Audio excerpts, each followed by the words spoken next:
So, Kevin, thanks so much for coming in today on a Sunday. Really appreciate it. Uh, you first came to Kelowna, or the Okanagan, in 1993, and then you went away for a while, and then you came back. So, tell us how you first came to Kelowna in 93. What happened? I came here to visit my brother. He works at various ski hills, and I just fell in love. I fell in love with the beauty and the fact that I could go skiing in the morning or skiing at night and then go hit the water during the day. I could go to the curling rink. I could go lawn bowling. Things that you couldn't really do in Manitoba, and the beauty was just amazing, and the people were amazing. So I came here and just loved it. I was a groomer for years, so it was a really good relationship. And Groomer for. Silver Star Resort. Oh, okay. Silver Star Ski Resort, so Yeah. that was great. And then we had an exchange program with Big White, so I could come here in Big White, and we could go to Whistler. But we've got such beautiful skiing here. I just stayed here and skied around. So, you came in 93 to visit your brother. Did you decide to move right away? Like during that visit, or? I did. It was, I had packed up my stuff thinking I would just move back to Manitoba. But I had enough stuff that I said, okay, I'm going to stay. And I'm like, I'm staying. I'm not going back to Manitoba. And it was just so much more physical activity, and it was a healthier lifestyle. So I really enjoyed that. Do you find in Manitoba people stay indoors a lot in the wintertime because of the weather? They don't so much stay indoors as they just don't have the health. There was healthier eating. There was healthier lifestyles.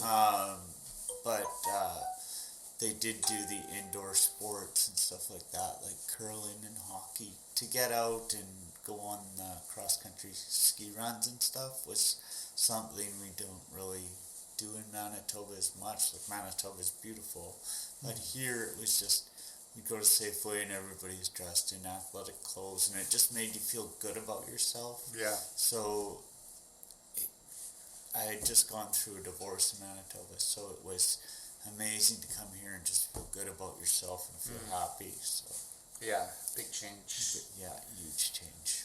So, and then after a few years, you left for a while. So I think you said late 90s. You went away for a while. So what happened? Well, during that time, I went from working at the ski resort and taking advantage of EBC Okanagan, beautiful campus, taking advantage of them. They weren't as big at the time, so the line that I wanted to go into was international relations at the time, and the quality of the professors was much better at the main campus at UBC, and so I moved there based on scholarships, curling sponsorship,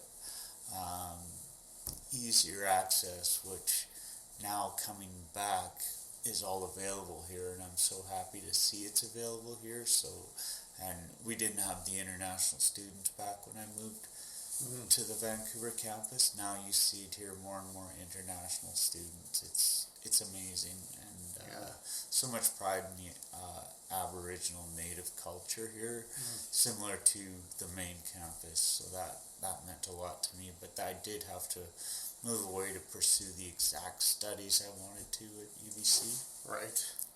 So the UBC has changed a lot here.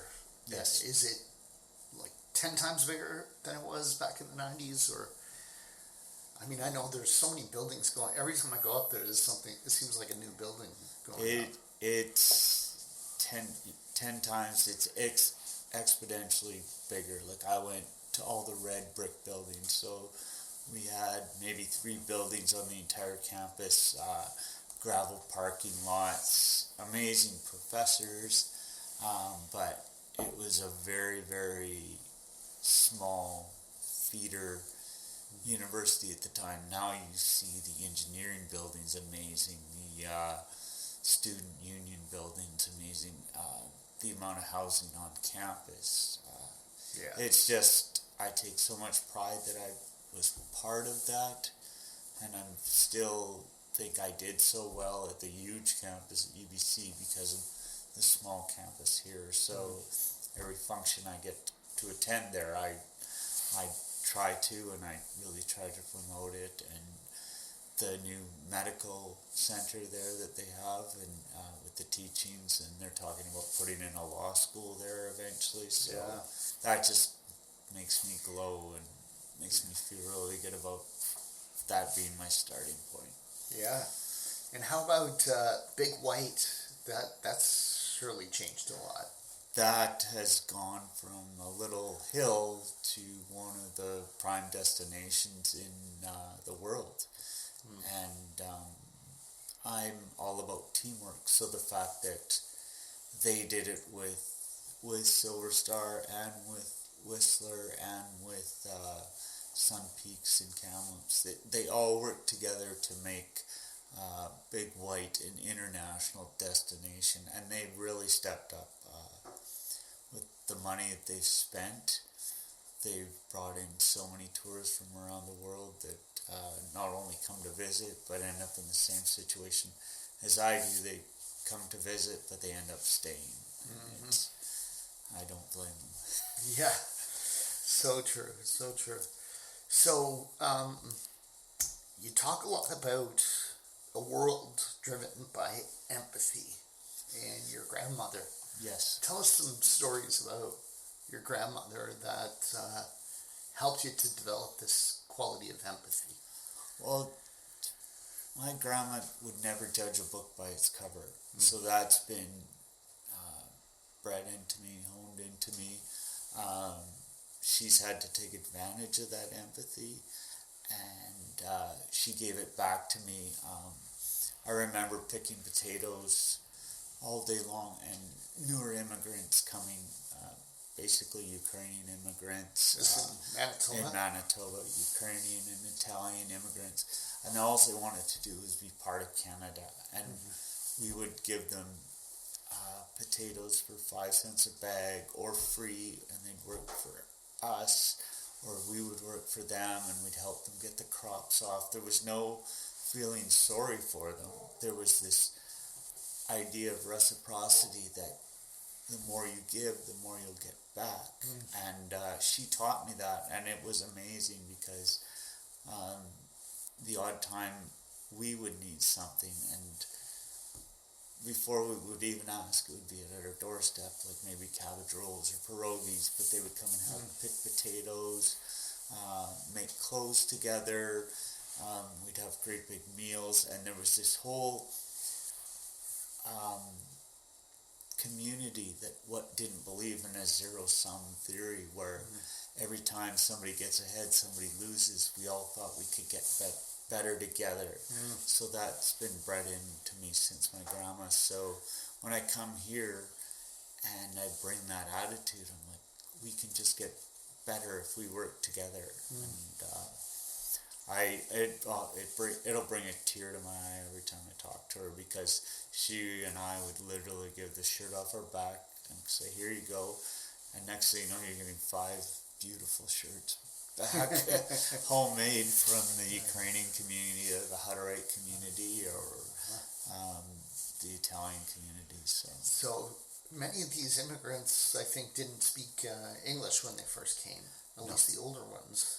No. And so you really need the quality of empathy to be able to get along and cooperate when you don't share the language. Very much so.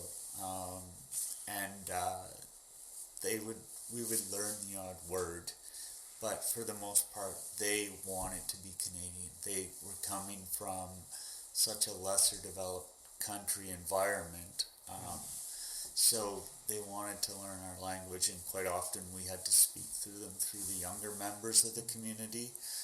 But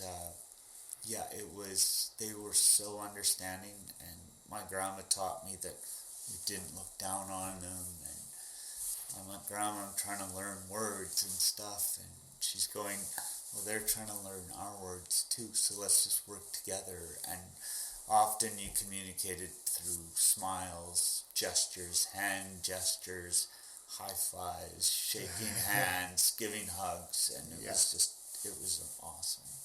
That's really great. So you died on at least one occasion. Yes. You came close to it on other occasions. That's correct. So is that just a coincidence, you think, or? Well, the one time I did die was 2002. I was in a construction accident in the west end of Vancouver where I severed my nerve and tendon in my leg, and I had completely bled out, and they had brought me to the hospital, St. Paul's, around the corner, and pronounced me dead on the table. One doctor believed, and they filled me full of blood and plasma or whatever they use. I apologize that I don't know. And next thing you know, I wake up on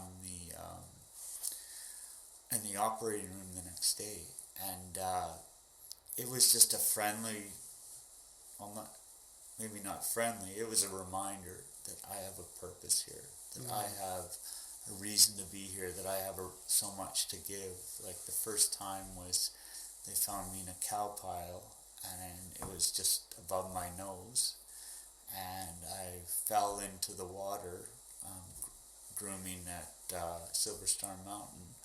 So I was down 25 feet, and I was able to climb up the tractor and roll onto the ice. So there's been a lot of close calls, and it's just a friendly reminder that there's someone greater than us that wants me to be here and wants me to really just help, and I appreciate every minute of my life. So it's very flattering where people go, oh, how can you be through everything and be so upgoing and upbeat? And I'm like, because I have a purpose, and somebody wants me here, something greater than us. So it means a lot to me. Do you recall the first close brush with death that you had? No, I don't. I've just been told the stories that I had wandered into a cattle pen and wandered into a sinkhole. And my aunt, so our farm is quite large. It's been in the family since pre-Confederation, and apparently she pulled me out. How old were you at that time? About 4 years old, 4 or 5, and then the second one, when I went down through the ice, that was. It's interesting because you go through this, I'm done, this is it, and you kind of have all these flashbacks, and then it's like you hear something more powerful, like, Kevin, you have a purpose, let's get out there, you have a purpose to be here, you have knowledge to spread, you need to spread your grandma's message, you need to spread the message of caring for each other and making. So that's always, and then again in Vancouver, it's like you have a message, you have so much love, you're everything, and then here I've been missed by cars and stuff like that, and I'm like, wow, I shouldn't be alive today. But I'm just reminded that I have this message of love to share, so it means a lot to me. Do you remember how old you were when you went through the ice? I would have been about 24. 24. And would you say that was the first time you really actually were conscious of you need to keep living, you're here for a purpose? When you were 4, you don't remember. Yeah. But when you were 24, was that the first incident where you were like, wow, that was really a very close call, and kind of, contemplate? Absolutely. And the way things happened was I had that incident, and then I re-met my kindergarten sweetheart and moved her out to the Okanagan, and she reminded me that, Kevin, you're a smart person, you have a purpose, and she's the one who encouraged me to go back to university. She's like, you need to share your knowledge. And I didn't think much of myself. There's definitely periods of depression, etc. But she reminded me, and she goes, she just used that as one example, and I'm like, yeah, you're right. I do have a purpose. I do have a purpose of showing how great the Okanagan is, showing how great Kelowna is, showing how great people can be. A lot of people argue that through human nature, we don't have that ability to be nice to everybody. And she just reminded me, her father was a doctor, and she just reminded me that everybody matters, everybody cares. What would your grandma have said if? So she was an excellent driving force, and I have to thank her for that. Yeah. So would you say that your way of thinking changed significantly before that incident at 24 and after? Oh, absolutely. I was a very selfish person. I would try to get ahead at anybody else's expense, and so it was something that I drifted away from when my grandma passed away, and it was the proverbial kick in the butt or the cold water shower that said, Kevin, stop thinking about yourself, start thinking about others. Ironically, when I started putting more concentration on others and others' needs ahead of myself, I did so much better. So it was definitely an awakening, and I'm glad it happened, and I wouldn't change anything, and I just had the right people in my life to say, hey, you've got another chance, take advantage of it. So. Yeah. I hope you don't mind, but I want to ask you a little bit about that. Is it true that, see, a lot of times I think that if you fall into icy water, it's very painful. But I read something that actually it's painful for maybe a couple seconds, and then you go completely numb, you can't feel anything. Is that accurate, or how do you remember it? I remember it as riding down on the tractor to the bottom. I was gripping the steering wheel, and for me it was a peaceful experience. It's like first there was the fear, and then I hung on to the tractor wheel and said, okay, I'm done. So it was like sliding. You couldn't stop it? No, it basically fell right through the water. Oh, okay. So it would be like falling through a piece of thin ice on Wood Lake.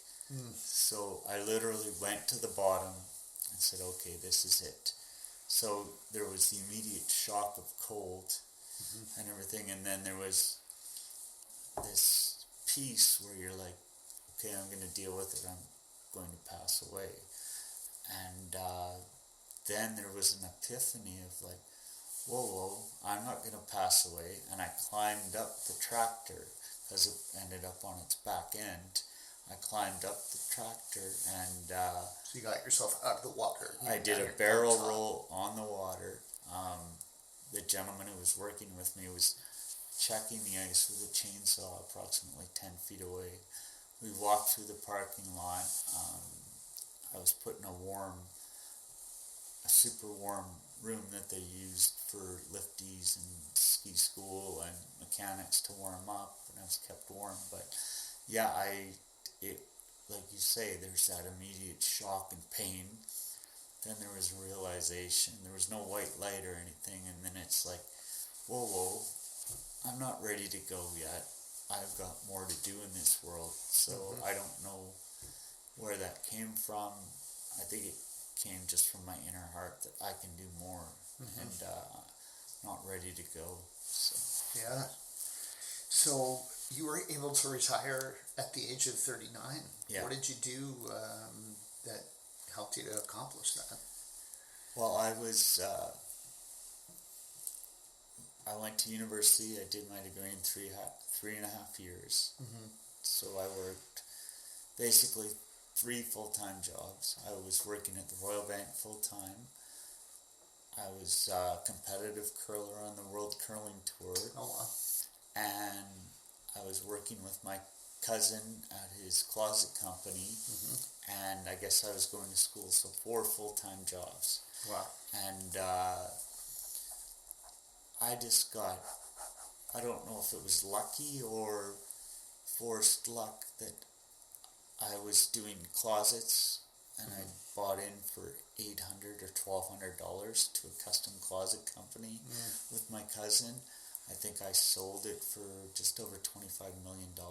Wow. So, and I was able to buy different bars and bistros and everything, build them up, build up their reputation with stuff like hot roast beef sandwiches and stuff that people wanted. I didn't have all that fancy, dancy stuff, like steak sandwiches and stuff like that. Real comfort food. It very much was comfort food, and it fed them really well.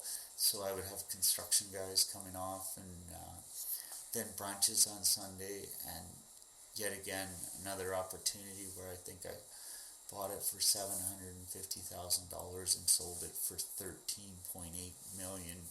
So stuff like that was, and I think me and my girlfriend, we bought our first apartment for $389 and sold it for $1.87 3 months later when the whole housing boom was on. That was in Vancouver? That was in Vancouver. Yeah. Every minute of that was yearning to come back to the Okanagan. We had looked at different farms and the better lifestyle and the organic food and the nice wine, and it was, so we had that driving force to come back here and be back here, and so it was a means to an end. So I was very, very, very driven to get back here, and sure enough, I did. And what year was that when you finally came back? I came back in 2009. 2009. So I was 39 years old.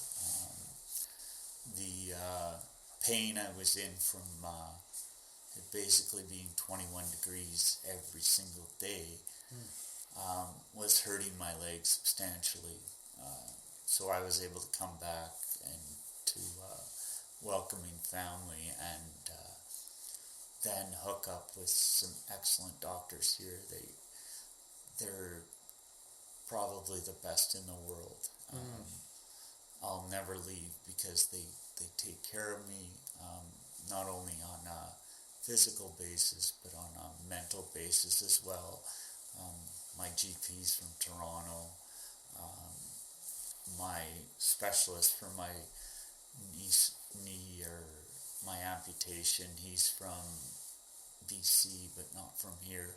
But these are considered some of the best doctors in the world, and they'll often network with other doctors around the world when they talked about my amputation. And I have one of the best people who built my prosthetic leg, like one of the best in the world. So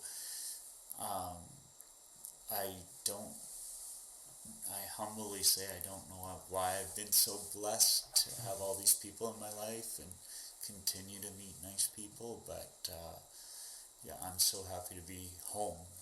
And I do call this home because basically most of my adult life, so when I came out here at 23, most of my adult life has been in the Okanagan. Kevin, I'm embarrassed to admit it, but I had no idea that you were an amputee. I didn't notice. Nobody told me. Yeah. So how did that happen? So that was a construction accident in the West End. Of Kelowna? Or Vancouver? Vancouver. Yeah. Freak accident and everything like that. Well, that was the one you were talking about. When I lost the tendon, you bled out, and I bled out, and there was so much blood, and apparently the ambulance drivers were at that time smoking outside the ambulance, saying, "No, he's bled too much. He's not going to make it."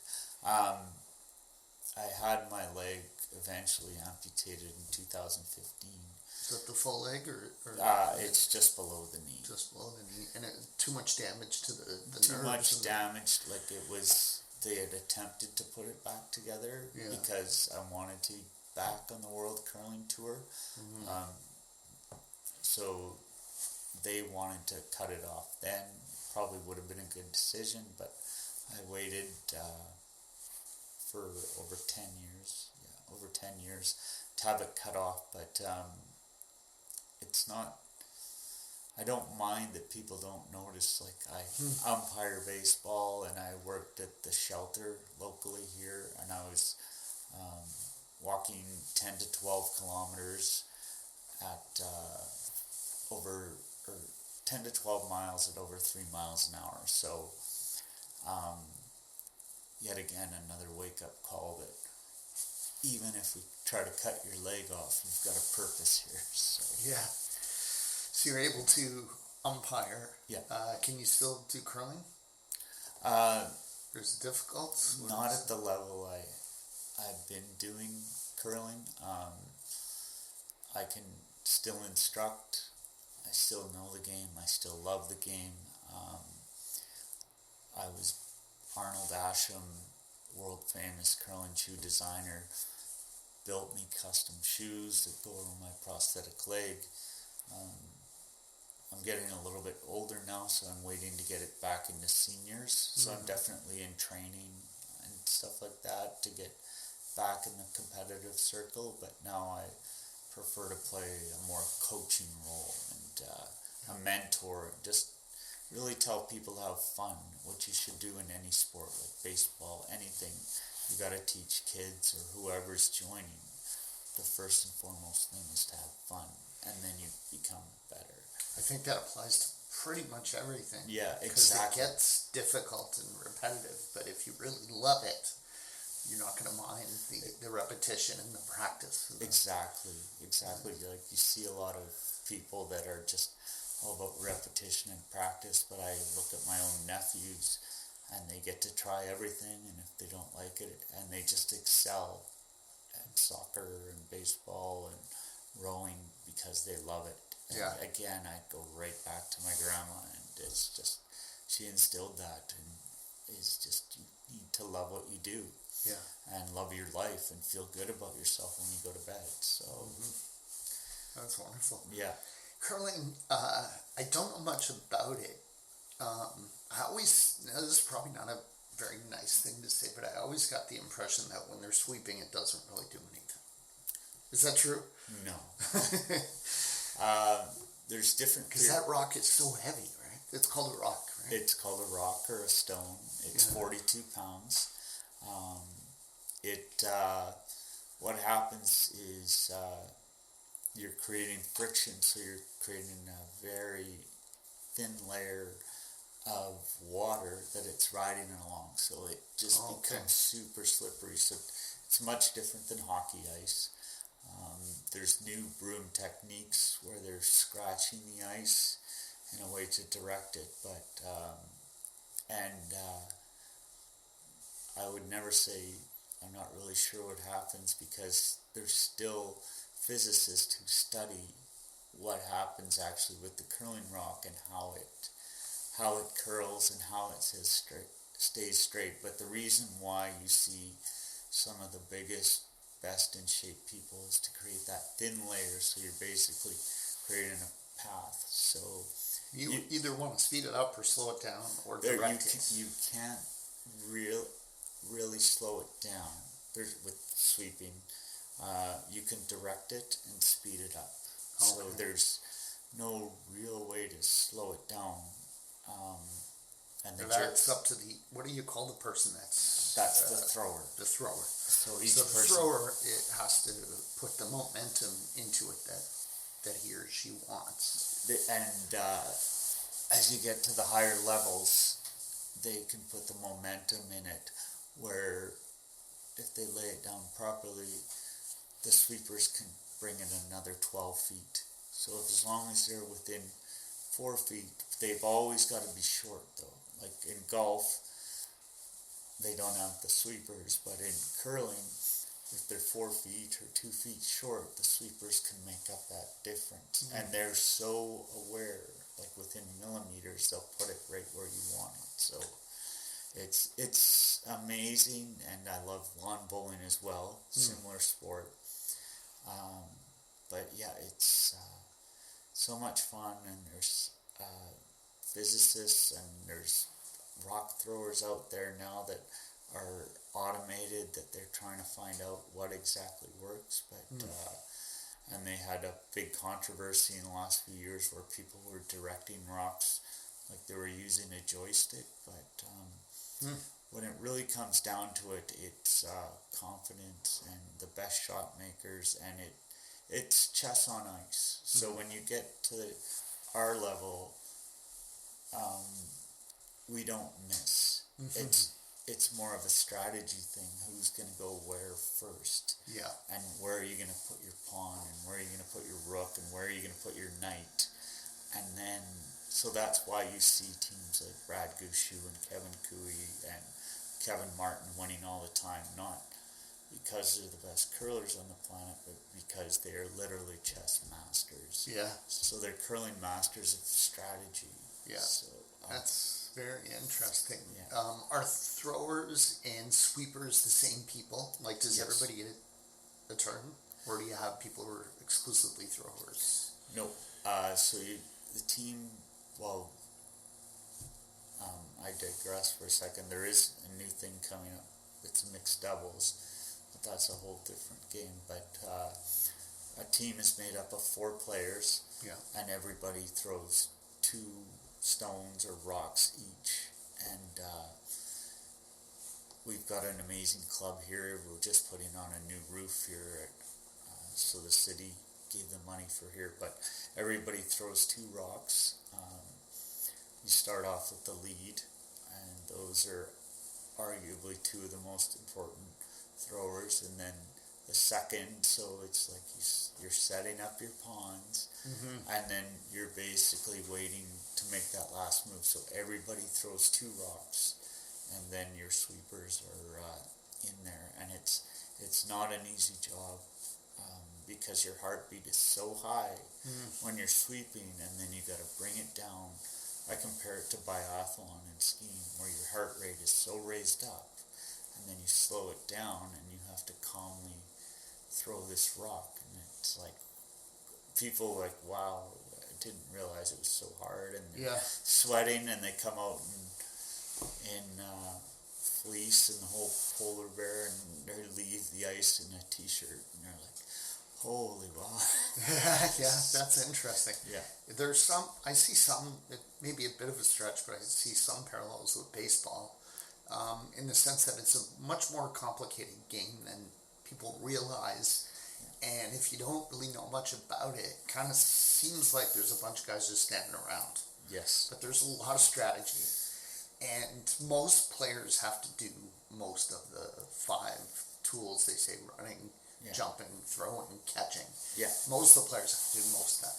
And of course, in the American League, the pitcher doesn't bat. Yeah. The National League, he does, but it's a much more rich and complex sport than most people realize. Very much so. And when you get to our level, when you see those 4 people out there, you could literally switch them all around, and they can all fill that position, because their head always has to be in the game. They have to be watching what's going on. There has to be little strategies, like you see in baseball, the odd tap in the shoulder or something, just to almost agitate another team or compliment your own team. Know when to leave your shortstop alone for throwing an error, or know when to give him a pat on the back and say, we've got this, we'll pick you up. And you'll often see that in baseball. It'll be, if there's a strikeout, they'll say to the next person, pick me up. And that's a very common phrase in curling. It's like, pick me up. And we got this, and there's a lot of positivity, but there's also some people that react differently. We all have different types of personalities. So some people want to say, hey, get your head out of your butt. You can do this, and other people want to hear good try. And it works differently for different people, just like baseball. There's 9 personalities out there, plus. Yeah. With curling, there's the 4 personalities plus because there's a couple players on the bench, there's a coach. So yeah, I've not really heard it compared to baseball, but baseball happens to be probably my first and second most favorite sport next to curling. So Oh, that's great. We have that in common. yeah, yeah, I love baseball. Yeah, very much. So, are you retired now, or you mentioned you were looking at farms when you came back in 2009? Did you buy a farm? I didn't buy a farm. I'm happily retired. So it turns out now I'm only working about 60 or 70 hours a week. Oh, yeah.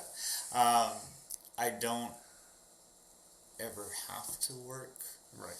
but I enjoy working so much. Like, I worked at the Gospel Mission, Kelowna's Gospel Mission, our local homeless shelter, for 3 years. 1 year unpaid, 2 years paid. It's nice to have that comfort where you can do whatever you want and wage doesn't matter. It doesn't matter how much. So I'm not forced to chase the dollar. I can do whatever I want. I don't think I could ever sit at home and just not do something. So I worked at the homeless shelter. I help people with their finances, get out of debt. I worked with one financial firm. Their motto is no family left behind, and again, that empathy and that quality of life that you really want to see everybody have. You don't want to see anybody struggle has always been driven into me. Yeah. So I don't have to go chasing the $100,000 or the $225,000 a year job.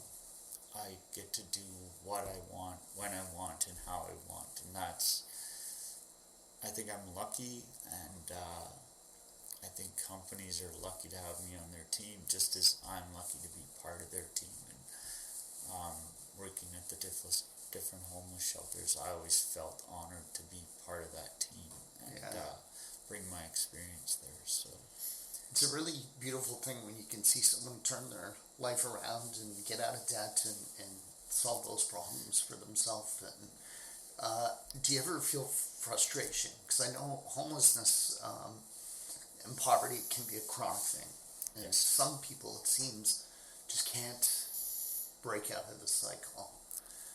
And if you get close to someone, you're trying to help them, and they can't seem to break out of it. Does that frustrate you? Absolutely. It's very frustrating, and it has a lot to do with our dichotomy of how we deal with homelessness and the cyclical things, like running recently in the past civic election. All they wanted to do was hand people who are homeless or disadvantaged, I call them community members, hand these disadvantaged community, they just wanted to hand them stuff. Right. What happens is, what we really need to do is reinstill their pride. There was an example in the States, a girl, young university student, she gave a sleeping bag / coat that she had made into a coat and a sleeping bag to this person. And this person said, threw it back at her, and the student was completely confused. And so the person said, the student said, well, what did I do wrong? She goes, well, I don't want your frickin' charity. I don't want your sleeping bag. I don't want your whatever. Then a lot of people finish that by they're like, I want a home, but they don't want a home. They want a job. She's like, put me in a factory. I will make these. Let me feel good about myself again. So that's what we need to do. Like, I've argued for another technical school here. I've argued for technical schools at lower levels, like right from grade 4 or 5. Like, there's some excellent mechanics and carpenters and plumbers out there. So we really got to start, not when they're already 20 or 30, we have to start right at the bottom. And if somebody wants to be a builder or a sewer or a computer technician, we need to feed into that. We need more technical skills available in our schools. And I met with the BCIT people and worried that I would get feedback from our local college, and our local college is so pro. They would love to see BCIT here. Technical schools, I think, are the way to go in the Okanagan. Yeah. We'd have to work with affordable housing and get those schools in here, and means a lot to me. So it's the way to break the cycle is to just reinstill their self-worth, and that's again backing up to my grandma. Instead of being handed a Jello or a chocolate, I had to work for it. I had to sort out some bolts or do some math or do the dishes, and then you would feel like you did something to deserve it. And what happens is the homeless and the disenfranchised just get handed stuff, and you're basically insulting them. Yeah. So that's something that's very close to my heart. That makes sense to me. What one piece of advice would you give someone who's older, who maybe has skills, and they've had money, they've had a job, but they've made some mistakes and they've lost their business, they've lost their home to foreclosure, they've, made a bad investment, lost their money, someone ripped them off, anything can happen. But what do you say to someone like that? Because I know from personal experience and family members and stuff like that, the biggest thing is your pride. Like you said, it's your self-esteem, right? You blame yourself. Yeah. But what do you tell someone how do you get back on your feet mentally from a situation like that? I might be a little harsh on this, but because it's like you mentioned, we've seen it. Our families go through it. Obviously, with my injury, I went through it. You have to eventually stop going through that period of mourning and feeling sorry for yourself, and it's probably one of the most difficult things, because you lose your house, you lose your wife, you lose your kids, you lose your hygiene, you lose all sense of self-worth, and it's I won't argue with it. It's next to impossible to snap out of that, and it's not the norm. So society needs to play a role, and these guys need to stop mourning, myself included, after my accident. Yeah. I had to finally just turn on the light myself and say, Kevin, you got to stop feeling sorry for yourself and get out there. Have a shave, get a haircut, and remember what it took, you to get there. And you do see it, it's rare, you do see it, but when you see people like that, you're just blown away, and I get goosebumps even thinking about it, because I've seen it. And quite often when that happens, there's a domino effect, because they see, oh, Charlie got out of this hole, now I can get out of this hole. And Charlie's driving a brand new truck, and then you see Dave driving a brand new truck, and then you see Linda doing it, because they see one person crawl out of that hole that beat the cycle of self-pity. It's not easy, but we have a role as community members to help that one person beat that self-pity, and then it becomes infectious. So if we can do it with 5-10 people, it's just going to exponentially increase. We've got to be happy with what we did, know that all the mistakes and the foreclosures and the turn toward making horrible decisions is breakable. So that means a lot to me. Trust me, I see maybe 1 out of 10 get past that, but I still keep on believing that if we keep on doing it, we'll see more and more. It's like, oh, my buddy did this, I can do it. Yeah, it's possible. And you see the homeless or the down and out community members increase. Their age used to be in their 20s to 30s. Now they're like 45, 50 years old, and they have no self-worth, and they just walk in and they get stuff for free, and they don't feel good about that. They'll volunteer to help. They would rather help do dishes or make sandwiches, and next thing you know, they're building $1 million homes again. So you really have to reinstill that piece of self-pride that they have in them and really focus on that. And that's what I tried to do at the Gospel Mission and other homeless shelters, is reinstill how great you are. And it was an amazing feeling just for one person to get ahead that way. Yeah, wonderful. Do you recommend people try volunteering? Should everyone volunteer? Should everyone volunteer? I don't know if volunteer is the ultimate word, but everyone should participate. I don't care if it's in a drawing class or something like that, playing crib. I wouldn't necessarily call it volunteering, but for me, that put me over a hump, was volunteering at the homeless shelter.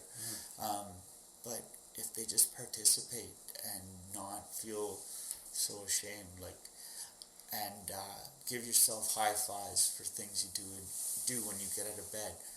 Give yourself a high five for getting out of bed. For some people, that's a huge accomplishment. Yeah. And then next thing you know, you're brushing your teeth, you're combing your hair, you're shaving, you're taking care of yourself. Next thing you know, you're going to a pickup soccer game, and you're playing volleyball, or you're going for a walk. And then maybe volunteering is part of it, but walking dogs with the SPCA, it's not mandatory. You just have to keep on making little tiny goals. Don't make these elaborate goals. Just start with getting out of bed. Next thing you know, they're making coffee, making breakfast. That's what happened for me. It's just giving myself those high fives. It's like, well, you did something, Kevin. You shaved today. That's a big deal for people suffering from depression. Yeah. A big deal. Yeah. It's you really have to give yourself credit for doing the smallest little thing, and then keep on building like that. Like when you build a house, you build a foundation. You just have to build on your self-esteem and make yourself feel better about yourself. It means a lot to me. Yeah. And again, my grandma taught me that. That's great. That's awesome. Is there anything else you'd like to share? I mean, I asked all the questions I had, but is there anything else? I'd just like to thank you for this show, and it's an honor to be on this show, and to be part of the beautiful Kelowna, and I love Kelowna. It's the perfect community. I hope we're a beacon throughout the world to really show off how much love we can share with everybody, and how we don't live in a zero-sum world, that we can all get better. So it's such an honor to be on this show, such an honor to live in Kelowna. You and I both know that. So yeah, just thank you so much, and it's been amazing, and people just need to keep driving and keep smiling. Would you like to nominate anyone to come on? Would I like to? Well, I think Alan Diekman would be a great I know him, great guy. Yeah. Oh, he's an amazing guy. He's always has a smile on his face. Virginia Rose, amazing local artist here, and Jenna Ray. She's an RMT, born and raised here. Positive attitude on life itself, and she's just a go. So 3 amazing people. Wonderful. I know one of them, and but I'd love to interview all 3. Yeah. So Kevin, thanks so much. It's been a great conversation. Yeah. And really appreciate your time getting to know you a little bit better today. Yeah, it's been great. Thanks, Luke. Thank you. Luke Mankus is a realtor. He loves what he does. We asked Luke if he had any regrets about moving here in 2011, and he always says, yeah, one regret, and that is he didn't move here sooner. When Luke came here, he didn't know anyone. He didn't know the neighborhoods or anything or anyone besides his daughter, who was 6 years old at the time. So he knows what it's like. Now, he's an expert and has helped well over 100 single people, couples, families, and investors with their real estate needs in the Okanagan. If you're new to our beautiful city, Luke can help you get connected with great lawyers, dentists, carpenters, landscapers, swimming pool installers, you name it. And whether you're new to Kelowna or not, Luke knows real estate. He can help you find a great property, negotiate a good deal, and hold your hand all the way through the process until the day you get your shiny new set of keys. Luke is known as a no-pressure kind of guy. He's had clients where it took even a year or more to get them into a property. He just doesn't believe in rushing things. On the other hand, when you decide it's time to act, he's diligent, and he'll work day and night until the job is done. Give Luke Mankus a call or a text message at any time, 778-215-4273. Again, that's 778-215-4273. 778-215-4273 to chat with Luke about real estate.